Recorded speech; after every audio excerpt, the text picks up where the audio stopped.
السلام عليكم، مرحبا بكم في قناة حلويات الماس. كنرحب بكم من جديد، وبحول الله اليوم غادي نحضروا مع بعض حلوة اقتصادية وسهلة في التحضير، كتجي روعة في المذاق وناجحة وكتستحق التجربة. الى عجبكم الفيديو ما تنسوش تضغطوا على زر لايك باش يوصل لكم دائما الجديد، وبفضل تشجيعاتكم غادي يمكن لي نواصل ونقدم لكم دائما الجديد. ويلا ندوزو المقادير وطريقة التحضير.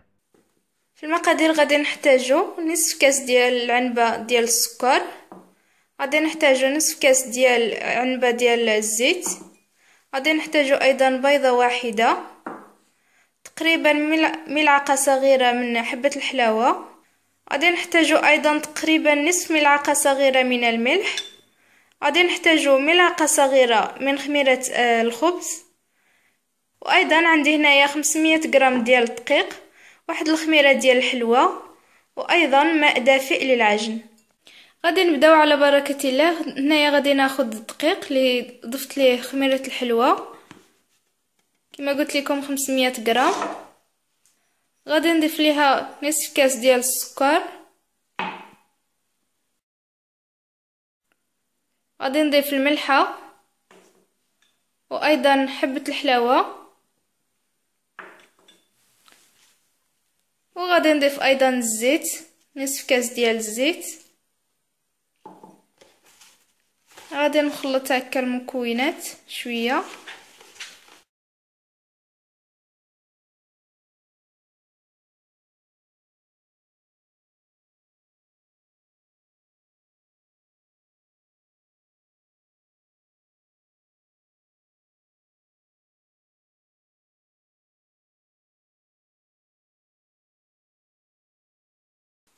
من بعد ما مسسناه مزيان بهذا الشكل كما كتلاحظوا، دابا غادي ناخذ البيضه،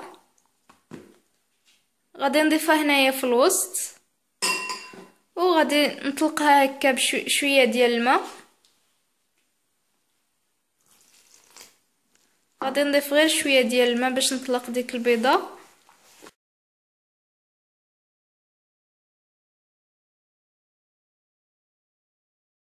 غادي نضيف هنايا شويه ديال الماء، وغادي نضيف ايضا الخميره ديال الخبز. غادي نحاول نعجن مزيان ونجمع العجينه ديالي.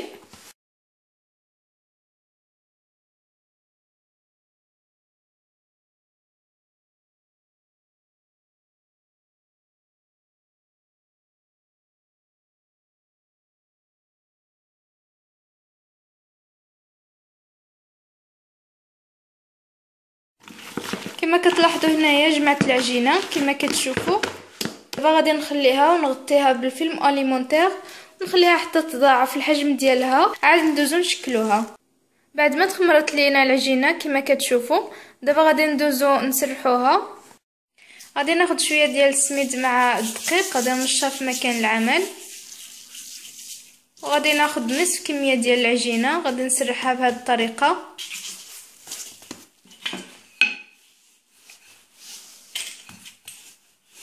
ما سرحنا العجينه ديالنا مزيان كما كتشوفوا ليبيسور ديالها ما كيجيش غليظ.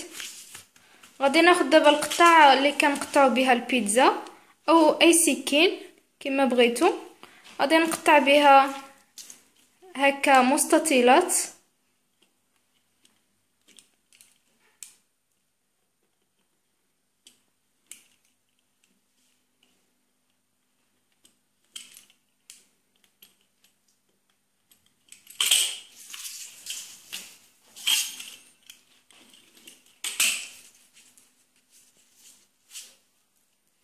دابا غادي ناخذ هذا الشريط من العجينه غادي نقطعو المثلثات.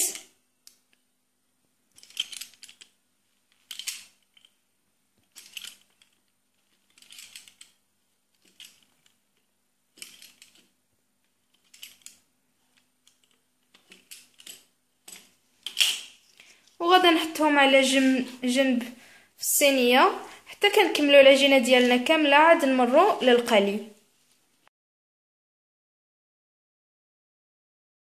هنايا درت الزيت تسخن، دابا غادي نمروا نقليو الحلوه ديالنا او لي بيني ديالنا.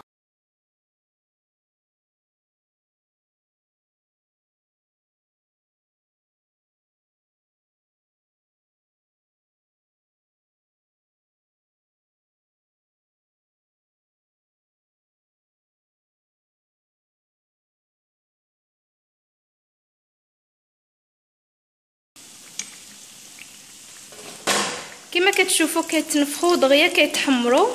من الاحسن تنقصوا من الحراره، وغير كتشوفوا اللون ديالهم ولا ذهبي كتحيدوهم من الزيت. صافي هنايا غادي نستمر بنفس الطريقه وندوزو نشوفوا الحلوه ديالنا في طبق التقديم.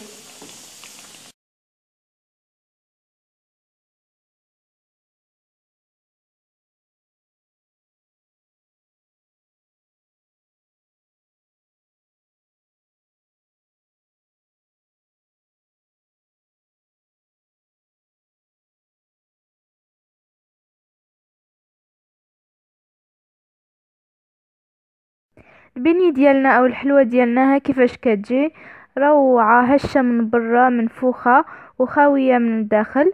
رشيت عليها هنايا شويه ديال السكر كلاصي. نتمنى تعجبكم، وما تنساوش ديروا لايك للفيديو وتشتركوا في القناه، ونتلاقاو في فيديوهات جايه ان شاء الله، والسلام عليكم.